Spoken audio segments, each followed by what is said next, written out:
Welcome to Joy in Our Town. I'm your host, Nick Kroger, and today we're going to talk about the topic of health, but in a different way. And here with me to share this time with us is Dawn Burnett. She's a natural health consultant and founder of A New Dawn Natural Solutions. Welcome so much to the show. Thank you. It's a pleasure being here. Well, I'm glad you're here because we're talking about a couple topics that I think everybody needs to know about, and I'm going to read you what the topic says on my paper, and we'll just go from there. Is your brain stuck? How do we get a stuck brain? Yes, well, how we get a stuck brain is numerous things. And the first thing is environmental toxins, such as mold, pesticides, processed foods, overconsumption of sugar. There's a variety of things that can stick your brain. And describe to me your brain being stuck or cobwebs of the brain. How would that manifest itself so that we could identify it or realize it's happening to us? Well, I think a lot of depression stems from a stuck brain, stuck neurological transmitters.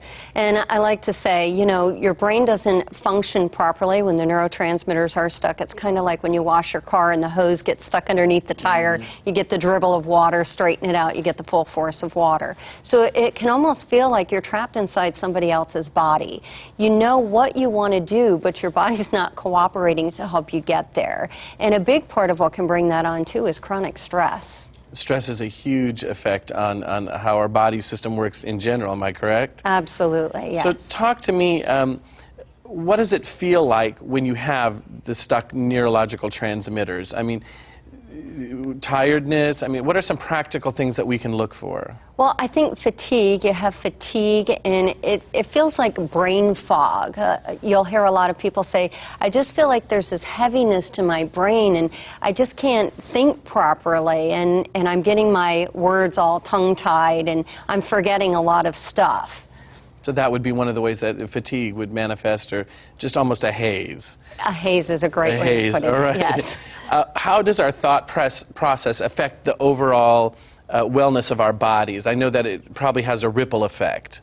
Absolutely. Well, I love Dr. Carolyn Leaf's work because she talks a lot about how your thoughts are stored at a cellular level. And if negative, they can affect your DNA and create disease. So I'm sure you've probably heard, Nick, the term where, oh, happy people live longer. Well, why is that? They have happy cells. And those happy cells working inside their body tend to ward off more infections and diseases. And, you know, I know Joel Osteen says a lot, too, like hang around people that make your baby leap. Right. Stay around a positive environment. Try and work in a positive work environment. And if you're not in that positive work environment, do things maybe on your lunch break that help you to be positive. Because whatever dialogue is constantly fed to your body is what you're programming your cells, and then you become exactly what those thoughts are. That's why they say choose your friends wisely. Exactly. Now, I'm going to throw something at you that's not on here, but I just happened to think of it. I saw a report once that said certain attributes, be it anger or depression or unforgiveness, you know, different things like that.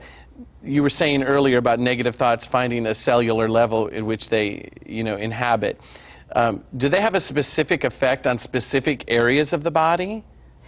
Well, I mean, the brain is the biggest thing, because when you're holding back, say, for example, you've got pent-up anger for all those years, somebody maybe who's been through abuse, and you're storing all that up, and you have all those thoughts bottled inside, and it's affecting your brain because you're constantly maybe telling yourself, I'm not worth anything, or you've had somebody else say that dialogue to you, and you've got all that pent-up anger and unforgiveness. It's going to cause damage to your body over time and create inflammation, which is really what starts the onset of disease and chronic illnesses. Okay.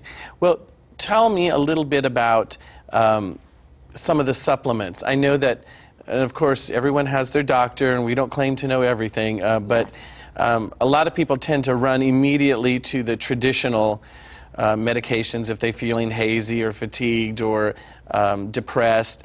But there are alternatives out there, supplements that will help improve memory and some that improve overall well-being. Correct. Like B vitamins is one of the most important supplements that you can take because it provides a shield for your neurons. So it's very important. And then there's great antioxidants like vitamin C and alpha lipoic acid. Antioxidants are known to kind of help turn off bad genes, if you wish.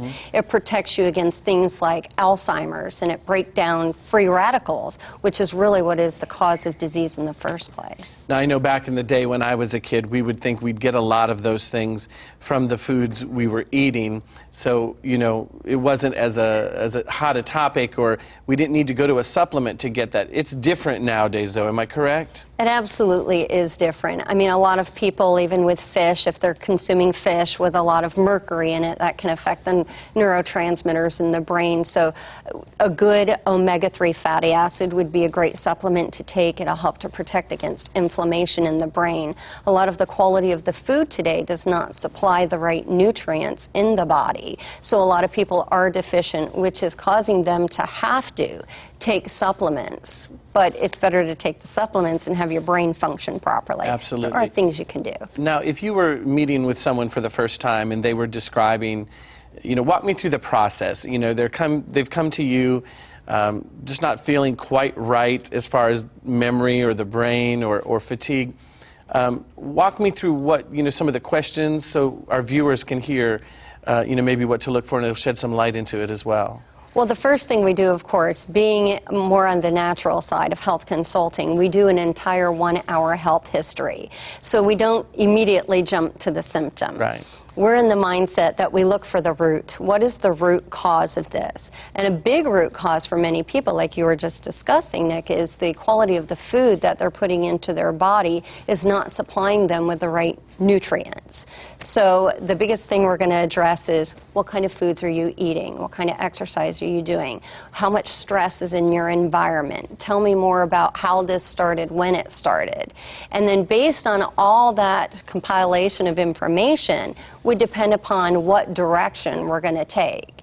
And a lot of times, though, people are experiencing inflammation in the body, so it gets back to the supplements that we just talked about. Your B vitamins. A lot of people are not taking B vitamins. Some people aren't taking any vitamins at all. You know, antioxidants, taking your omega-3 fatty acids to reduce inflammation. So those are kind of your standard things that we start to address. Well, you've mentioned a couple times inflammation. So I'm wondering, so I'm assuming somebody else might be wondering too, break that down a little bit for us. What exactly are you meaning, or how does that look, or how does that work in the body, and what effect does it have? Okay, so for example, when we take in a lot of processed foods, it's going to destroy some of our gut flora. And when that happens, because 80% of the immune system is in the gut, and the gut is connected to the brain. So when you're eating a lot of processed food and it's breaking down the good stuff in your body, the good gut flora, you start to have inflammation form in your body throughout different various parts of your body, especially in the gut, since it is attached to the brain. And so over time, that chronic inflammation is what's going to lead to disease. And so the inflammation then would affect the brain in the ways we're talking about it manifesting, fatigue. You can have headaches, you can have fatigue, you can have high blood pressure. There's a whole host of problems that stem even just from stress, which can create chronic inflammation. Well, I know the brain, you know, they say we don't use, you know, as much of the brain as we can, yet it has an overall impact on our body's function. Am I correct? Oh, absolutely. Yeah. So what foods can one eat, or what activities, or what can we do practically to enhance the function of our brain? Right. Well, one of the best things, of course, is berries. And you've probably heard a lot of people, including Dr. Oz, talk about blueberries. Blueberries are great at breaking down free radicals and protecting your brain from damage. The wild salmon, as we were talking about, the omega-3 fatty acids, helping to protect your brain from inflammation. And, of course, let's not forget about your vegetables, your green leafy vegetables like your spinach and your broccoli. They're very good. They're loaded with folic acid, and they help to protect against things like Alzheimer's. Now, I'm going to ask you for a practical answer on this, because we live in the world we live in, and it's fast-paced. Yes. I'm going to flip it. What are some of the things practically we should try to avoid? taking into consideration how busy everyone is and cooking time and preparation. But truly, what are some things that we should avoid that we can avoid?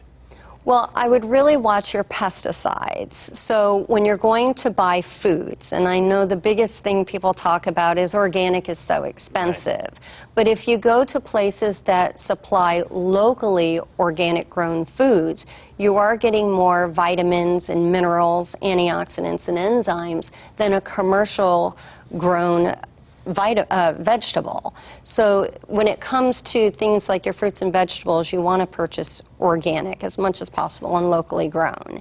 And I know that time is really a factor today. Everybody's so overcommitted. Right. I highly recommend, if you can, to invest in a Vitamix. It is so simple. We've talked to a lot of people about juicing, and they're like, all the parts and the time that goes into it.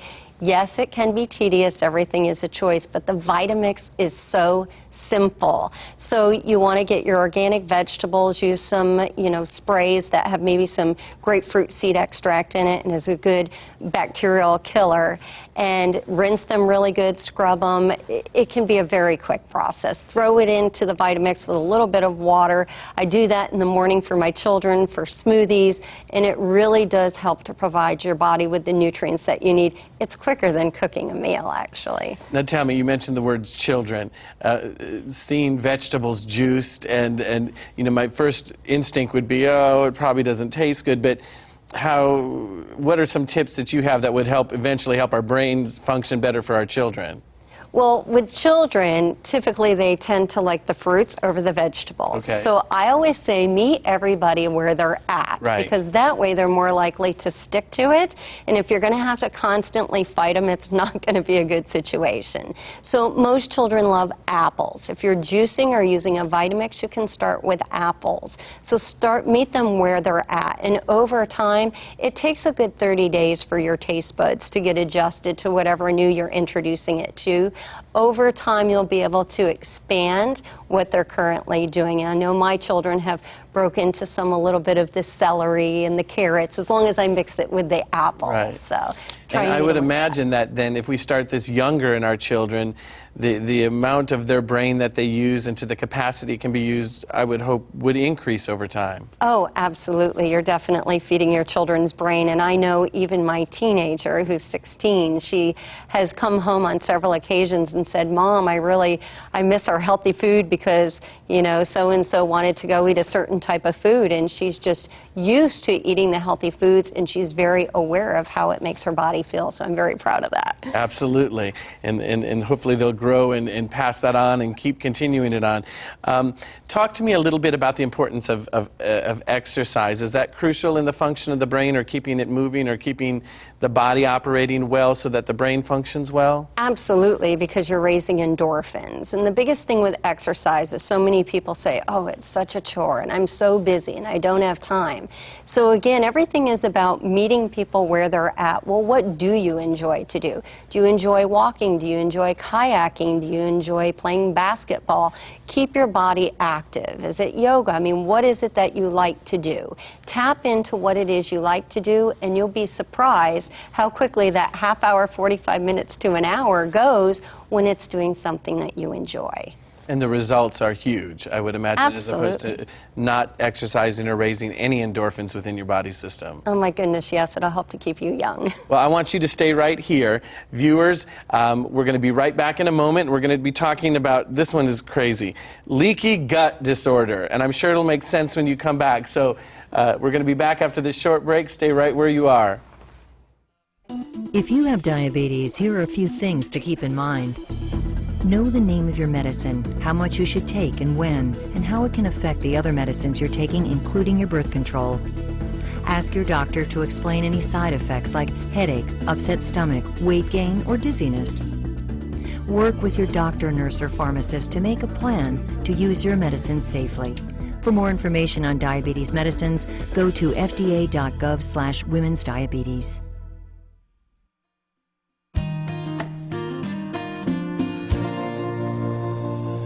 Welcome back to Joy in Our Town. I'm your host, Nick Kroger. Okay, we've kept Dawn Burnett here with us. She's a natural health consultant and founder of a new Dawn Natural Solutions. And right before the break, I gave the topic. And I'm just going to read. It says, are you in need of a gut check? Okay, gut check. It brings to mind a lot of things. So talk to me about a gut check and leaky gut disorder. Yes, well, a certain percentage of the population is walking around with undetected leaky gut syndrome. And basically what that is, Nick, is it's an increased permeability of the intestine. So the small intestine gets inflammation, and then you start to form pinholes where food particles leak out into the bloodstream. Over time, your body creates antibodies, and it starts to attack these proteins like they're foreign matters, and that's where autoimmune disorders stem from. Okay, so how do we know if we have leaky gut disorder? Well, you could have a lot of gas, you could have bloating, there's all kinds of health problems that actually stem from leaky gut disorders that are often overlooked, such as your irritable bowel syndrome, diarrhea, constipation. And then you said it would result in the possibility of autoimmune disorders. Describe that to our viewers too, then, so they know what they're looking for in the end.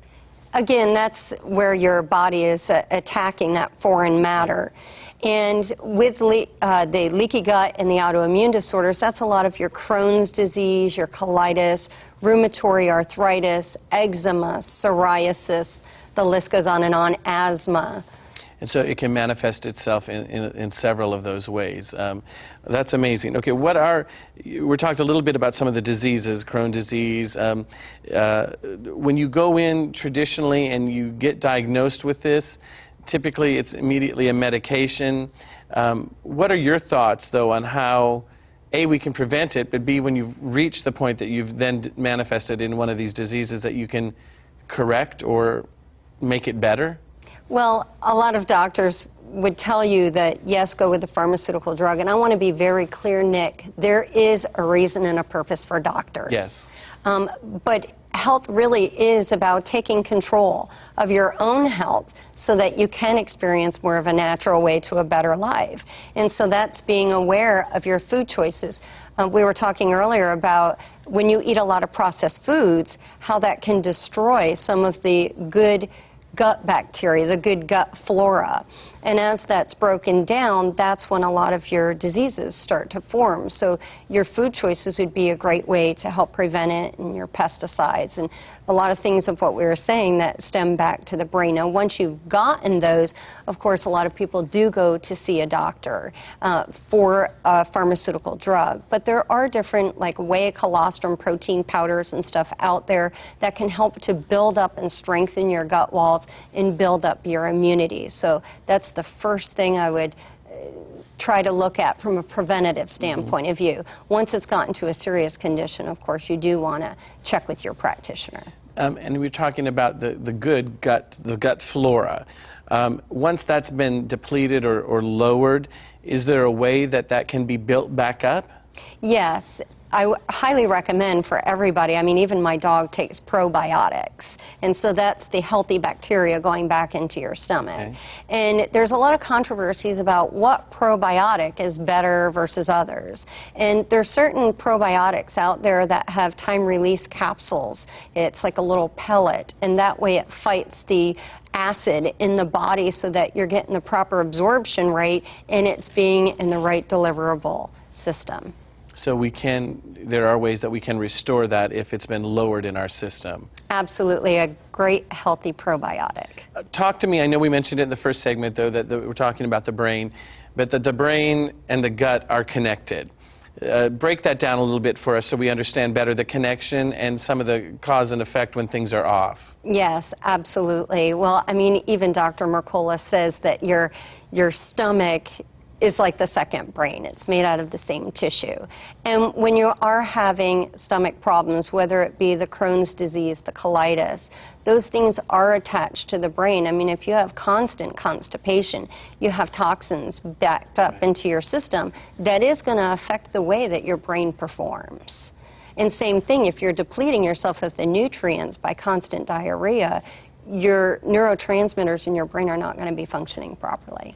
And what are some ways that we can take better care practically, I know it's what you eat, and we've talked to exercise, but the gut so that the brain functions well, so that the overall body functions better? Again, food choices are one of the biggest things that we really need to analyze. I mean, there's a reason why Hippocrates said, let thy medicine be thy food and thy food be thy medicine. So getting back to the basics, you know, eating more fruits and vegetables. And I know a lot of people say that's a challenge because of the amount that I actually have to consume in a day. But if you do juicing or the form of the Vitamix that we were talking about, it helps to pull all those fruits and vegetables together so that you are getting the right amount of nutrients. Now, I would imagine, as I'm hearing you talk about a lot of this, that back in the day, this would be, you know, middle-aged people, people that are, you know, approaching maybe senior age. But do you see this becoming a younger and younger phenomenon or condition this day and age? Well, it absolutely is. If you look at childhood obesity today and the widespread and increase of diabetes, that again stems from gut situations and the food that we're choosing to place in our mouth. And I think a lot of it comes down to education. I'm not one of those ones out there pointing my finger going, why didn't you do this? Education, education. That is how we empower ourselves to make better choices. And then it's baby steps. You know, do what you can do. Start out some way. You don't have to all of a sudden go out, I'm going to do all this stuff, I'm going to buy all this organic food, and wow, it's so expensive, and I'm overwhelmed, and the juicing in my schedule. Take it small steps, one step at a time. You know, each thing that you do is going to improve your health. And healing is a process, it's not an event. Okay, say that again so our viewers hear it. Healing is a process, it's not an event. All right. So that will be encouraging when you want to be overwhelmed with the situation. I know that there are, we hear a lot about the cause of the leaky gut. You were saying that it's the inflammation of the walls or the good flora, gut flora being, you know, leaving our body. What are some of the side effects of, for instance, a lot of the things you said that manifest end in itis? You know, colitis, Meckel's diverticulitis, I'm sure would be one of them in there too. So it's actually the walls of like the intestines. Yes, they get pinholes. Pinholes. In the Where lining the of pinholes come from? Just over time, or the foods we eat, or? Yes, over time from the inflammation, they get broken down, so you get little pinholes in the lining, and that's where the food particles leak out into the bloodstream. Okay, so I'm getting it. I'm hoping our viewers are getting it. So it will leak into our system, and then our body naturally will see it as something it needs to fight. Correct. Because it's not meant to be where it is. Correct. Okay, That's a there very we go. simple All right, way so of viewers placing are following it. with me. Yes, thank you. And so it's in then our body producing antibodies to fight what it's seen as something that shouldn't be where it is, that then results in actual disease manifestation. Correct, your autoimmune disorders and some other things that are not ending in like the colitis. It would be chronic fatigue syndrome. And a big one that's diagnosed today and kind of overlooked for leaky gut disorders is your fibromyalgia. Okay. Yes, and I'm speaking from a place where I've personally had a whole laundry list of a lot of these problems. And by working with a great medical doctor who formulates a product of the whey colostrum and building the gut walls, I've really been able to transform my health issues in my life from the inside out. Well, I know that this is a stretch, but I'm thinking, you know, if this is starting to happen younger in children, and then you start thinking about some of the most prominent conditions our children deal with, like ADHD, you know, different things like that, which automatically go brain for me. Do you think in any of the involvement you'd have or research that's been done or reports that you've read that eventually we might find a connection between some of this and some of these childhood phenomena that are just seem to be exploding? Well, I can tell you personally from things that I've had in my family, my son used to have Celiac Disease, which stems from leaky gut disorders. And through the use, again, of a whey colostrum powder, I was able to get him back on track where he could now have gluten and dairy and wheat. And that's a big one that you're starting to see a lot of children diagnosed with. And studies have actually shown where the gluten sensitivity is connected to a lot of neurological disorders such as your ADHD. So there is a connection. Absolutely. And I know I've heard a lot about, and people that I work with and stuff too, you know, big on gluten-free this and gluten-free that. But there is a way to get your body to be able to have the gluten. It's all about repairing the gut walls, and everybody is unique. So it's not a one simple answer. Right. Nothing is. No. Everybody is created uniquely. So what works for one may not work for another. But the key here is strengthening and building the gut walls. Oh, got it. So even your good time-released probiotic is going to help to strengthen your gut walls. And I hope, I mean, I'm starting to realize and comprehend what you're saying as we're talking. I know it looks like I'm fumbling, but it's just starting to make sense. And so I'm hoping the viewers, if you could talk to our viewers, tell me one or two practical things based on the brain and the connection to the gut that we can do. You know, 2 or 3 that we can implement in our life rather easy. What would those be? Eat as healthy as possible. Be very aware of what it is you're putting in your body. Read your labels. Whether you're buying organic or commercial, always pay attention to your labels and what you're putting in your body. And the other big thing is try to avoid heavy chronic levels of stress. You may be in a stressful environment.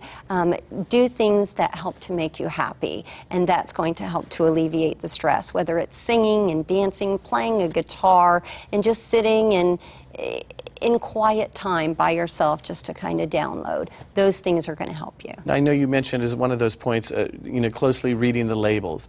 What are some things that we should be avoiding in the description of ingredients, or what should we be looking for? Well, one of the biggest things that you want to look for is high fructose corn syrup. Okay. Those are things that you want to avoid as much as possible. Your hydrogenated oils. Look more for the healthy fats. And try to do, I mean, people are going to have sugar. So eat as natural of sugar as you can. In the rare occasions that I do add sugar, I'll try and go with sugar in the raw. So I'm getting the purest form of sugar to put into my body. Those are some of the biggest things. And for parents watching out there, for your children, watch your colorings. The coloring and the synthetic sugar combined, that's what sets ADHD and ADD off the chart. Wow, it's a lot of information. And like I said, I'm processing it as we're talking. Viewers, hopefully it's been sparking some things in you as well, and you realize the importance of a healthy lifestyle just from practical choices that we make. So take everything that we've talked about today with Dawn, implement it in your life, and you know, I think there's practical choices we can all make to live a healthy and better life. And we'll take all this information and we can spread a little bit of joy in our town. See you again later.